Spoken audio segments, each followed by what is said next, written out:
Actually ಇದೆ ನೋಡಿ, ಅಬ್ಬಿ ಫಾಲ್ಸ್ಗೆ ಹೋಗುವ ದಾರಿ. ಪಾರ್ಕಿಂಗ್ ಎಲ್ಲಿ ಮಾಡಬೇಕು ಗೊತ್ತಿಲ್ಲ, ಕೆಳಗಡೆ ಅಯ್ಯೋ ಏನು ಗುರು ಈ ಲೆವೆಲಿಗೆ ಐತಿ. ಆಗುಂಬೆ ಘಾಟ್ಗಿಂತನೂ ಡೇಂಜರ್ ಐತಲ್ಲ ಗುರು ಕರೀದು. ಸರ್ ಅಬ್ಬಿ ಫಾಲ್ಸ್ ಇಲ್ಲೆಲ್ಲ ಕೆಳಗಡೆ ಹೋಗೋದು. ಅಬ್ಬಿ ಫಾಲ್ಸ್ ಎಷ್ಟು ಬ್ಯೂಟಿಫುಲ್ ಮಡಿಕೇರಿ ಅಂದರೆ ಇದು ಬ್ಯೂಟಿಫುಲ್ ಆಗಿದೆ, ಏನೂ ಕಾಣಿಸ್ತಾ ಇಲ್ಲ. ನೋಡಿದಾರ ಹತ್ತ ಬೆಟ್ಟ ಗುಡ್ಡಗಳು, ಟೈಮೇ ಕೊಡದಷ್ಟು ಸುರಿತಿರೋ ಮಳೆಗಳು, ಇಷ್ಟಿಷ್ಟು ಉದ್ದ ನಿಂತಿರೋ ಪಾರ್ಕಿಂಗ್ಗೆ ಗಾಡಿಗಳು. ಯಾವ್ದು ಗುರು ಇದು, ಎಷ್ಟು ರಶ್ ಇದೆ ಗುರು ಇದಕ್ಕೆ ಜಲಪಾತಕ್ಕೆ ಅಬ್ಬಿ ಫಾಲ್ಸ್ಗೆ. ಸರ್ ಎರಡು ಕೊಡಿ. 20 ಚೇಂಜ್ ಇಲ್ಲ ಸರ್. ಸರ್ ಇದು ಅರ್ಧೋಗಿದೆ ಸರ್, ಬೇರೆ ಎಲ್ಲ ನಿಮ್ಮಂತರ ಕೊಟ್ಟಿರ ಸರ್.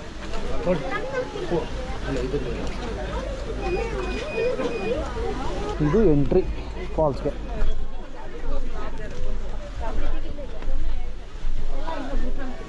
ಬೇಕಲ್ಲ ಮತ್ತೆ ಟಿಕೆಟ್ ಏನಾದರೂ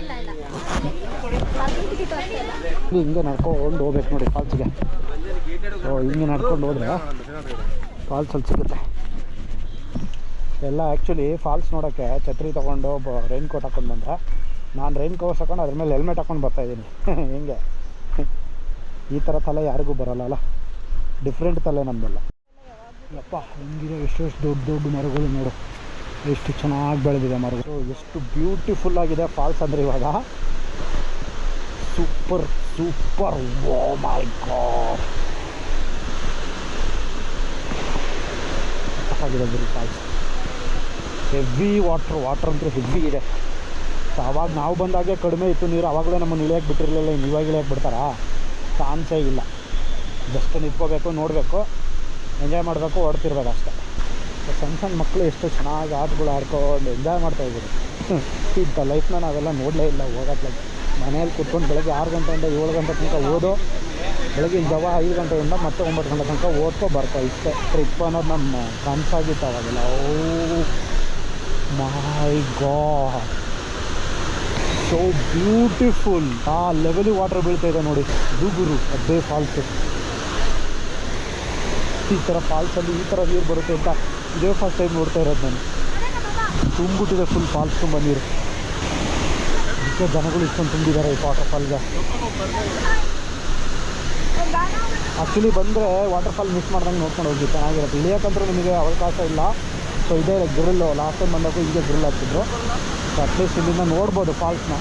ಫಾಲ್ಸ್ ನೋಡೋಕ್ಕೇನು ಹೇಳಿ, ಅಲ್ಲಿ ಮೇಲ್ಗಡೆ ಹೋಗ್ಬೋದು, ಮೇಲ್ಗಡೆ ಹೋಗಿ ತೋರಿಸ್ತೀನಿ.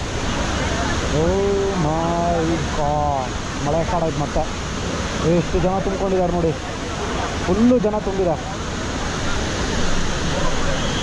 ನೋಡಿ. ಹಿಂಗೆ ಬೀಳ್ತಾ ಇದೆ ನೀರು, ಕ್ರೇಜಿ ಗುರು. ಆ್ಯಕ್ಚುಲಿ ಆ ಮುಂಚೆ ಬ್ರಿಡ್ಜಿತ್ತು, ಬ್ರಿಡ್ಜ್ ಮೇಲೆ ಹೋಗಿ ನಿಂತ್ಕೊಂಡು ಅಟ್ಲೀಸ್ಟ್ ನೋಡ್ಬೋದಿತ್ತು. ಬ್ರಿಡ್ಜ್ ಮುರಿದೋಗ್ಬಿಟ್ಟಿದೆ. ಸೊ ಅದಕ್ಕೆ ಗ್ರಿಲ್ ಹಾಕ್ಬಿಟ್ಟವ್ರೆ. ಮುಂಚೆ ನಾವು ನನಗೆ ಗೊತ್ತಿರೋ ಇಲ್ಲೇ ಗ್ರಿಲ್ ಹಾಕಿದ್ರು. ಸೊ ಇದ್ರ ಮೇಲೇ ಲಾಸ್ಟು. ಸೊ ಅದಾದಮೇಲೆ ಇವಾಗಲೂ ಇಲ್ಲಿದೆ ಲಾಸ್ಟು. ಅದರಲ್ಲೂ ಮಳೆ ಹೆವಿ ಇರೋದ್ರಿಂದ ಅಂದರೂ ಇನ್ನೂ ಸಿಕ್ಕಾಪಟ್ಟೆ ಇದು ಇದೆ ನೋಡಿ. ಇವಾಗ ಫ್ರಂಟಿಂದ ಯಾರೂ ಇರೋಲ್ಲ, ನಾನು ತೋರಿಸ್ತೀನಿ ಇವಾಗ.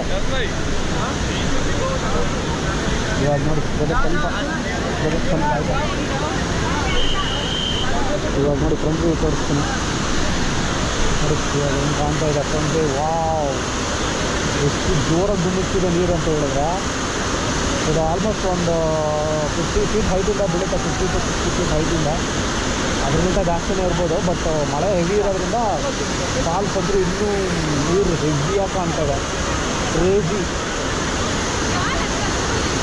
ಇದಕ್ಕೆ ಆ್ಯಕ್ಚುಲಿ ಡ್ಯಾಮ್ ಗೇಟು ಅಥವಾ ಕ್ರಸ್ ಗೇಟು ಯಾವುದೂ ಇಲ್ಲ, ಸುಮ್ಮನೆ ಮಳೆ ಬಂದಿರೋ ನೀರೆಲ್ಲ ಹರ್ಕೊಂಡು ಬರುತ್ತೆ. ಹಂಗಾಗಿ ಮಳೆ ಎಲ್ಲಿ ತನಕ ಬೀಳ್ತಾ ಇರುತ್ತೆ, ನೀರು ಎಲ್ಲಿ ತನಕ ಬರ್ತಾ ಇರುತ್ತೆ, ಅದೇ ಥರ ಈ ಥರ ಫುಲ್ ನೀರು ಬರ್ತಾನೆ ಇರುತ್ತೆ.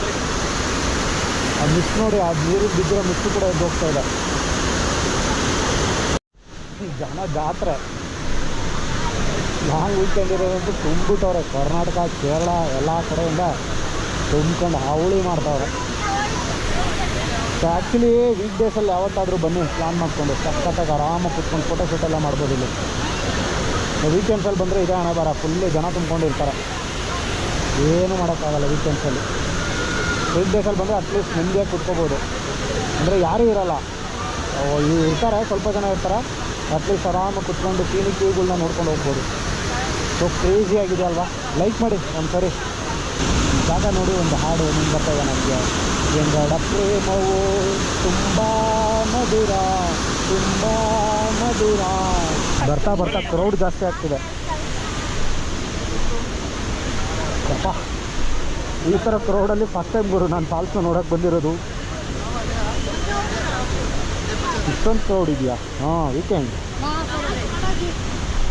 ಆ್ಯಕ್ಚುಲಿ ಅಬ್ಬೆ ಫಾಲ್ಸ್ ಬಂದ್ಬಿಟ್ಟು ಕೊಡಗು ಡಿಸ್ಟ್ರಿಕ್ಟು ಮಡಿಕೇರಿ ತಾಲೂಕಲ್ಲಿ ಬರುವಂಥ ಒಂದು ಪ್ಲೇಸು. ಚೆನ್ನಾಗಿದೆ, ಬಂದ್ಬಿಟ್ಟು ವಿಸಿಟ್ ಮಾಡಿ, ಖಂಡಿತ ಖುಷಿ ಆಗುತ್ತೆ.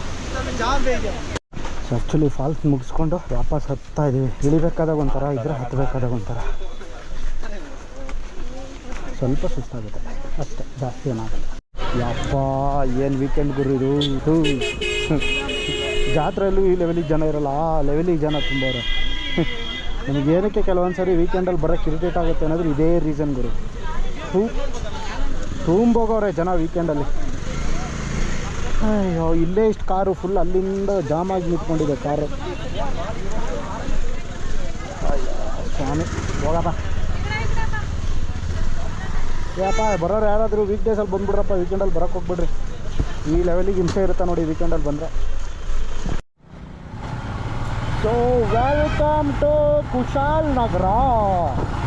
ಸೊ ಇಲ್ಲೇನಕ್ಕೆ ಬಂದಿದ್ದೀನಿ ಅಂತ ಹೇಳಿದ್ರೆ, ಆ್ಯಕ್ಚುಲಿ ಒಂದು ಗೋಲ್ಡನ್ ಟೆಂಪಲ್ ಅಂದರೆ ಬೌದ್ಧ ಮೊನಾಸ್ಟ್ರಿ ಒಂದಿದೆ. So welcome to Tibetan golden temple. So ಬೌದ್ಧ ಧರ್ಮಕ್ಕೆ ಇಲ್ಲಿ ಒಂದು ಕಟ್ಸಿರೋಂಥ ಒಂದು ಟೆಂಪಲ್ ಇದು, ಗೋಲ್ಡನ್ ಮೊನಾಸ್ಟ್ರಿ. ತುಂಬ ಜನ ಬೌದ್ಧ ಅನುಯಾಯಿಗಳು ಇಲ್ಲಿ ಬಂದ್ಬಿಟ್ಟು ಪೂಜೆ ಮಾಡಿಕೊಂಡು ಅವರ ಒಂದು ಟೆಂಪಲ್ನ ನೋಡಿ ಇಲ್ಲಿ ಎಷ್ಟು ಚೆನ್ನಾಗಿ ಕಾಣ್ತಿದೆ. ನೈಂಗ್ಮಾಪ ಮೊನಾಸ್ಟ್ರಿ ಇದೆ ನೋಡಿ, ಬೌದ್ಧ ಮೊನಾಸ್ಟ್ರಿ ಎಂಟ್ರಿ. ಸೊ ಇಲ್ಲೊಂದು ಬೋರ್ಡ್ ಹಾಕವ್ರೆ, ಏನಪ್ಪ ಅಂತ ಹೇಳಿದ್ರೆ ನಾಮ್ಡ್ರೋಲಿಂಗ್ ಮಠ ಅಂತ. ಗೋಲ್ಡನ್ ಟೆಂಪಲನ್ನು 1963 ಪದ್ಮನಾಭ ರಿಪೋಂಚೆ ಸ್ಥಾಪಿಸಿದರು. ಗೌತಮ ಬುದ್ಧನ ಅಮೂಲ್ಯವಾದ ಬೋಧನೆಗಳನ್ನು ಕಾಪಾಡುವುದು ಮತ್ತು ಈ ಸುಂದರ ಜಗತ್ತಿನ ಶಾಂತಿಯನ್ನು ಸ್ಥಾಪಿಸುವುದು. ಅರ್ಥಪೂರ್ಣ ಪ್ರಯಾಣ ಮಾಡುವ ಪ್ರತಿಯೊಬ್ಬ ಯಾತ್ರಿಕರಿಗೂ ನಾವು ಆತ್ಮೀಯ ಸ್ವಾಗತವನ್ನು ನೀಡುತ್ತೇವೆ. ದಿಸ್ ಇಸ್ ಮಠ ಇದೆ. ಆ್ಯಕ್ಚುಲಿ ಮಠವು ಪ್ರಾರ್ಥನೆ ಮತ್ತು ಧ್ಯಾನದ ಸ್ಥಳವಾಗಿರೋದ್ರಿಂದ ದಯವಿಟ್ಟು ಮೌನವಾಗಿರ್ಬೇಕಂತ. ಒಳಗಡೆ ಓಡುವುದು ಕೂಗುವುದನ್ನು ತಪ್ಪಿಸಿ ದಯವಿಟ್ಟು ವಿಗ್ರಹಗಳು ಮತ್ತು ಚಿತ್ರಗಳನ್ನು ಮುಟ್ಟಬೇಡಿ. ಮಾತನಾಡಲು ಸಂಪೂರ್ಣ ಅಗತ್ಯವಿದ್ದರೆ ದಯವಿಟ್ಟು ನಿಮ್ಮ ಧ್ವನಿಯನ್ನು ಕಡಿಮೆ ಮಾಡಿ. ವಾವ್, ಏನಿದ್ರೆ ಹೆಸರು? ನಾಮ್ಡ್ರೋಲಿಂಗ್. ಬಟ್ ಇಲ್ಲೇನೋ ಹಾಕವ್ರೆ ಮೊನಾಸ್ಟ್ರಿ, ಬಿಡು ಗೊತ್ತಿಲ್ಲ.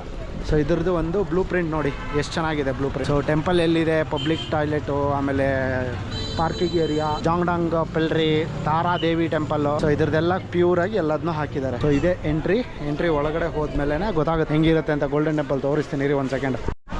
ಎಂಟ್ರಿಗೆ ನೋಡಿ ಇಷ್ಟು ದೊಡ್ಡದು ಒಂದು ಪಾರ್ಕಿಂಗ್ ಏರಿಯಾ. ಇದು ಪಾರ್ಕಿಂಗ್ ಏರಿಯಾ ಅಂತಲೂ ಕರೆಯೋಕ್ಕಾಗಲ್ಲ. ಸೊ ಪಾರ್ಕ್ ಮಾಡ್ಬೋದು ಒಳಗಡೆ ತಂದು ಕೂಡ. ಸೊ ಇಷ್ಟು ದೊಡ್ಡದಾಗ ಅವ್ರಿಗೆ ಆದಂಥ ಒಂದು ರೂಮ್ಸ್ಗಳು ಇರೋವಂಥದ್ದು ಒಂದು ಕಟ್ಕೊಂಡಿದ್ದಾರೆ. ಅಂದರೆ ಯಾರಾದರೂ ಬುದ್ಧಿಸ್ಟ್ ಮಾಂಕ್ಸ್ಗಳು ಅವರು ಇವರು ಬರ್ತಾರಲ್ಲ ಇಲ್ಲಿ, ಸೊ ಅವ್ರು ಬಂದಿರೋಕ್ಕೆ ಸ್ಟೇ ಆಗಲಿಕ್ಕೆ ಇರುವಂಥ ಜಾಗ ಇದೆ ಆ್ಯಕ್ಚುಲಿ. ಸೊ ಇಲ್ಲಿಂದ ಮುಂದೆ ಬಂದುಬಿಟ್ಟು ರೈಟಿಗೆ ಹೋದರೆ ನಮಗೆ ಎಂಟ್ರಿ ಗೋಲ್ಡನ್ ಟೆಂಪಲ್ಗೆ. ಸೊ ಇಲ್ಲಿರೋರೆಲ್ಲ ಅದು ಬೌದ್ಧಿಸ್ಟ್ ಮಾಂಕ್ಗಳು ಸ್ಟೇ ಮಾಡ್ಕೊಳ್ಳೋಕೆ ಇರುವಂಥ ಒಂದು ಜಾಗ ಅನ್ಕೋಬೋದು. ನಮ್ಮ ಪ್ರಕಾರ ಮಠದಲ್ಲಿ ಹೆಂಗಿರುತ್ತಲ್ಲ ನಮಗೆ ಉಳ್ಕೊಳ್ಳೋಕೆ ಜಾಗ, ಆ ಥರ ಅವ್ರಿಗೂ ಒಂದು ಮಠದ ಒಳಗಡೆ ಇಟ್ಕೊಂಡವ್ರು ಇದನ್ನೆಲ್ಲ ಚೆನ್ನಾಗಿ ಮೇಂಟೈನ್ ಮಾಡ್ಕೊಂಡವ್ರೆ. ಇದೆಲ್ಲ ಫ್ಲಾಗ್ಗಳು ನೋಡ್ಬೋದು ನೀವು. ಅವ್ರದ್ದಾದ ಒಂದೊಂದು ವರ್ಡಿಂಗ್ಸ್ಗಳು, ಒಂದೊಂದು ಲೆಟರ್ಗಳು ಇರುತ್ತೆ. ಅದರಲ್ಲಿ ಮಧ್ಯೆ ಒಂದೊಂದು ವರ್ಡ್ಗಳು ಬರೆದಿದ್ದಾರೆ. ಆ ವರ್ಡಲ್ಲಿ ಏನೇನೋ ಮೀನಿಂಗ್ ಇರುತ್ತೆ, ಅದು ನಮಗೆ ಓದೋಕ್ಕೆ ಬರೋಲ್ಲ. ಯಾವ ಲ್ಯಾಂಗ್ವೇಜಲ್ಲಿ ಇದೆಯೋ ಗೊತ್ತಿಲ್ಲ ನಮಗದು. ಸೊ ಇದು ಎಂಟ್ರಿ. ಆ್ಯಕ್ಚುಲಿ ಎಂಟ್ರಿಗೆ ದಲಾಯಿ ಲಾಮದ ಫೋಟೋ ಹಾಕವ್ರೆ.